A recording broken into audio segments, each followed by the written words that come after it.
Bonjour à toutes et à tous. J'ai le plaisir de vous retrouver sur Internet pour ce premier numéro du journal vidéo de la ville de Fontenay-le-Fleury. Internet, pour nous, est un moyen de communication de proximité. C'est aussi la façon la plus dynamique et la plus efficace de relayer l'information. Alors, tous les mois, vous retrouverez l'actualité de notre ville. Vous aurez aussi l'agenda pour le mois suivant et vous pourrez ainsi être en communication et en contact avec les événements de la ville. C'est pour nous un moyen d'être toujours innovant, comme nous le sommes aussi avec l'application smartphone qui sera bientôt mise à disposition sur vos téléphones portables, et aussi la rénovation du site de la ville qui interviendra dans les semaines qui viennent. Voilà ce qu'est une ville créative et innovante. Alors sans tarder, place au premier numéro de ce journal sur Internet. À très bientôt.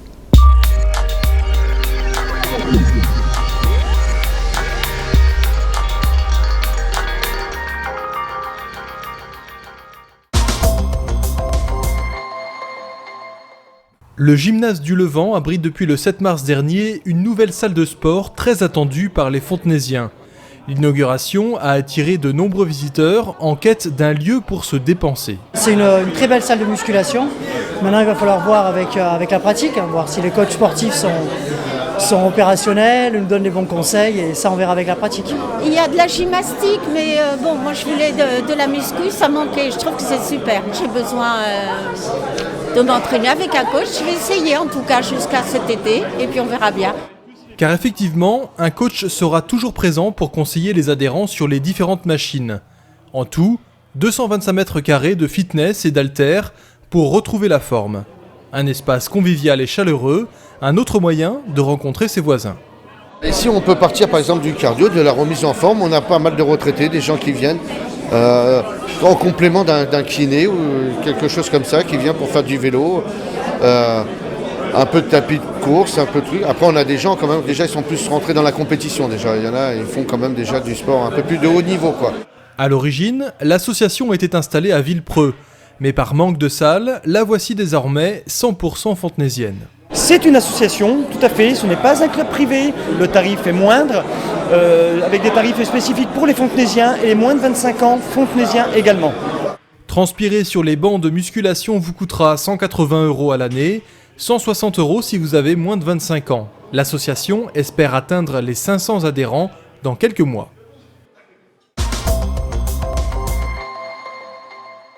Jeudi 10 mars, c'était la journée nationale de l'audition. L'occasion pour le pôle handicap de la ville, créé il y a 6 mois, de participer à l'événement. Des affiches, des professionnels et des informations précieuses pour les Fontenaisiens, de plus en plus préoccupés par des soucis d'audition. La perte de l'audition, la faiblesse d'audition représente quand même un handicap assez répandu et qui touche toutes les tranches d'âge. J'ai un petit peu de mal quand je suis dans une foule trop bruyante, ça commence à me gêner un petit peu. Il y a mon fils qui me disait quelquefois, une fois de temps en temps, écoute maman, tu es sourde. Alors, pour moi, je n'étais pas sourde, mais enfin, je voulais quand même être rassurée. Mes enfants me disent, maman, mais tu parles fort. Est-ce que tu n'es pas sourde ? C'est vrai que j'ai aussi des acouphènes et je travaille avec des enfants, donc le bruit, ça me connaît. Et pour se rassurer, rien ne vaut un petit test effectué par une audioprothésiste. On va faire le côté droit, puis après le côté gauche. Donc dès que j'entends le son. Exactement.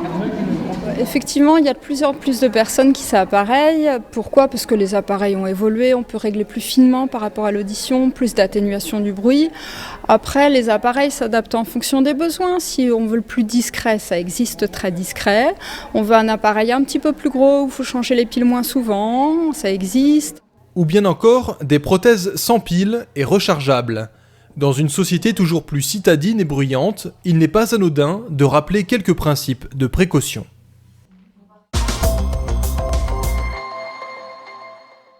Dans le cadre du cycle sur Peter Pan initié par le théâtre, la bibliothèque accueillait l'un des comédiens et co-auteurs de la pièce Jamais, jamais, jouée le 18 mars dernier à Fontenay.